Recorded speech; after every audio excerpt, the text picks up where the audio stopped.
Hi, I'm Teacher Candy from Great Solution, and I have been teaching math for more than 15 years now. I've been working with over hundreds and hundreds of students. So in this video, I'm going to show you the three biggest mistakes parents make when helping with math homework. Right? Let's take a look at this scenario over here.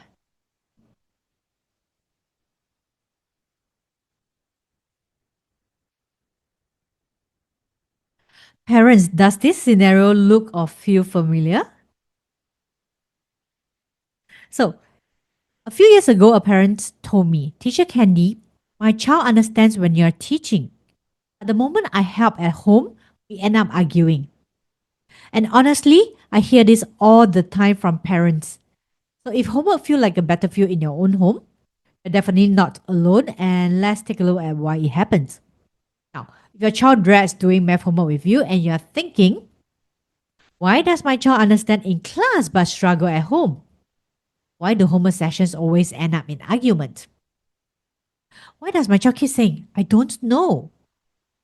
Why am I spending so much time helping my child but not seeing any improvement in his work? So nobody wakes up and think I'm going to make homework harder for my child today.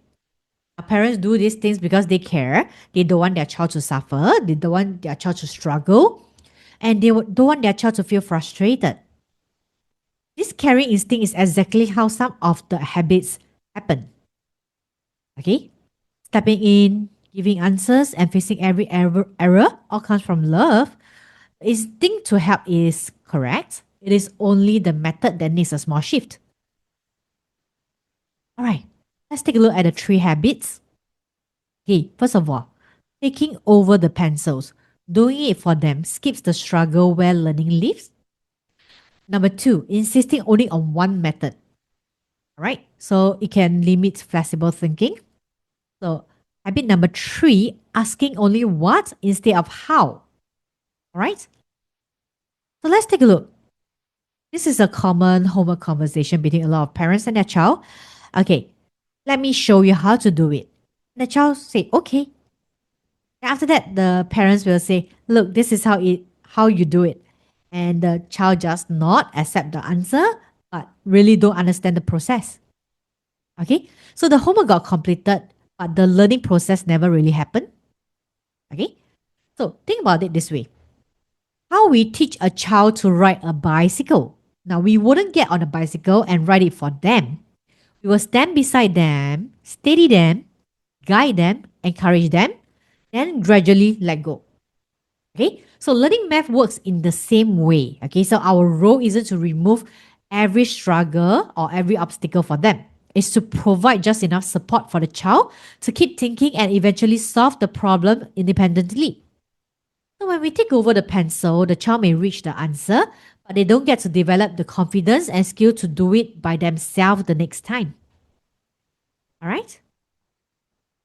So the mistake taking over the pencil when the child gets stuck, resist the urge to solve it for them. So ask them, what have you tried so far? Then give them a little time to think. Okay? Now, when they are stuck, it doesn't mean they don't know how to do. It's just their brain doing some of the important processes and work. Right? All right. Habit number two, insisting only on one method. So sometimes we don't take over the pencil, but we still take over the thinking. So this happens when we insist that the child must use only one particular method, either the method that you learned before or either the method.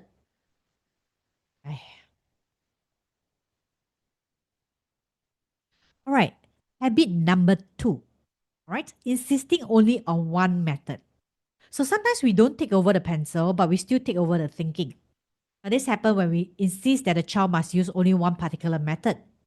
Okay, so looking at the familiar homework conversation, a child say not sure how to do a certain question, and then the parents say, "Look, just do it this way, that way, and this is how it's done." So the child asks, "Why must we do it this way?" And then the parent answer, "Because that's the method. That's how it's done." All right. So it leaves the child very baffled over here. Okay.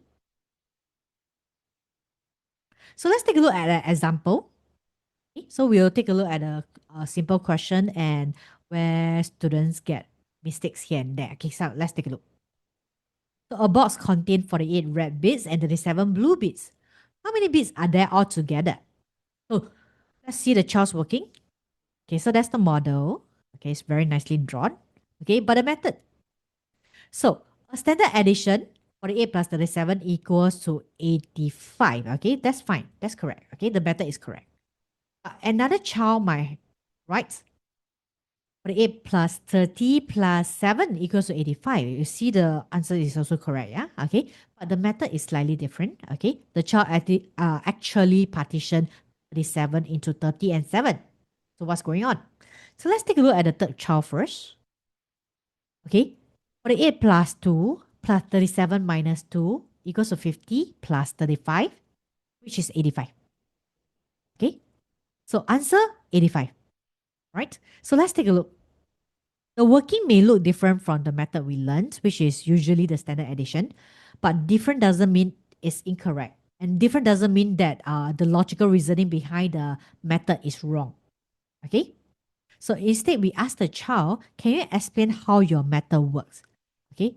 Let's get behind their thinking. So comparing the three methods, okay? So 48 plus 7, 48 plus 37.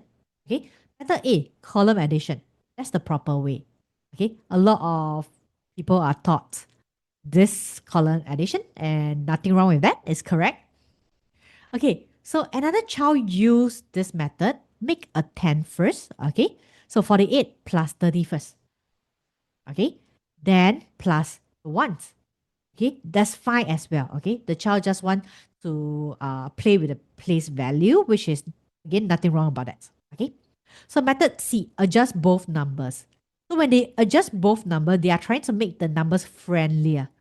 Okay, if you notice for method A and method B, there is carryover, there's regrouping done. Okay, so for method C, when the child adjusts both number, okay, take 2 from 37 and put it on 48, you get 50.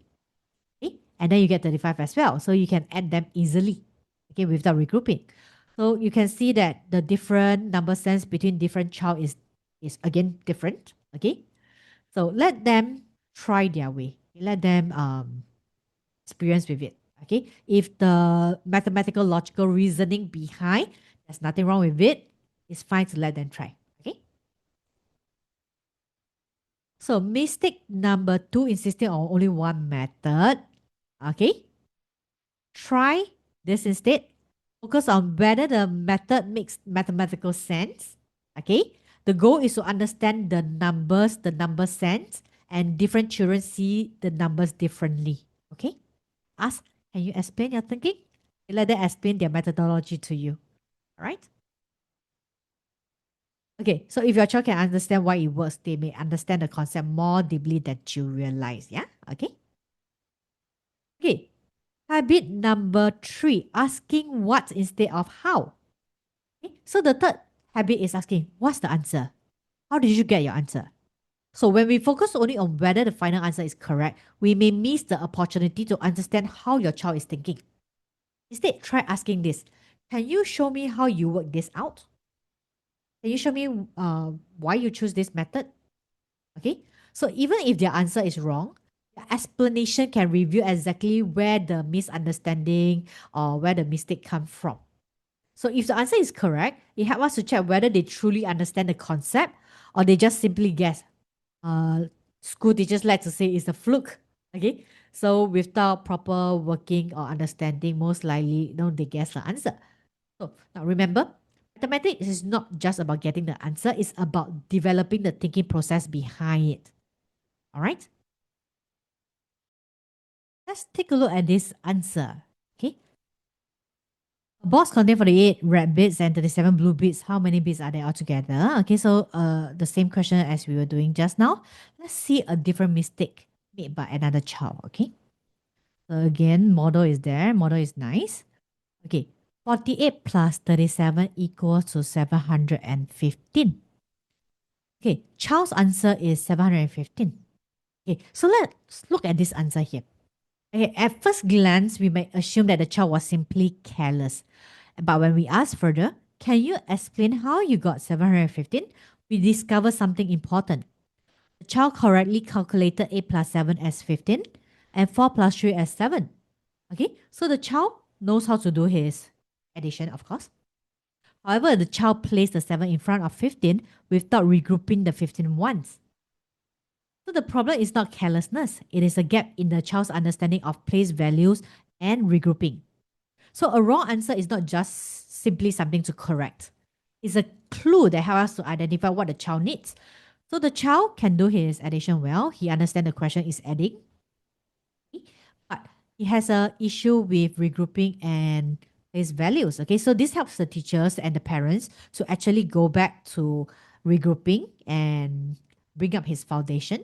Okay, as well as help in the place values, right? So 8 plus 7, 15. 4 plus 3, 7. 15 1 must be regrouped as 1 10 and 5 1. So it helps us to identify what the child needs. All right. Okay, so a wrong answer is often more valuable than a correct one. Okay, because they tell us how the child is thinking. The answer tell us what happened. The thinking tell us why it happened. So ask the question. All right. So asking what instead of how. What did you get? Is that correct? What's the answer? But mathematics is not just about answer, right? It's about the thinking process. So when we focus only on the answer, we miss the opportunity to understand how our child is approaching the problem. Question like this review the child's thinking and help us decide what support they need. Okay? Try this instead. Ask, can you show me how you work it out? Can you explain your thinking? What made you choose this method? So this question reviewed the child's thinking process, right? Okay, so before we end, I want to leave you with one thought. Okay, when your child gets stuck on a math question tonight, you do not need to have all the answers. You do not need to remember how to do long division. You do not need to know how to solve all the problems. Okay, we stay calm, we stay curious, and let the child do the thinking. Okay, let them struggle a little. Ask how, not just what. We want to jog their thinking process. And let the mistake feel safe. Okay, instead, why you keep getting wrong? Okay, so let's see how we can work it out. Okay, ask appropriate questions. Okay, now the goal is to help your child become a confident, independent thinker. So one day they will look at a difficult problem and say, I don't know the answer yet. I don't know how to solve it, but I know how to figure it out. And that's what really matters. So remember, your child will not need you to sit beside them one day. Okay, they can figure out themselves. Just help with the process, help them to think, help them to find themselves. Okay, I'll see you in the next video and thank you for watching.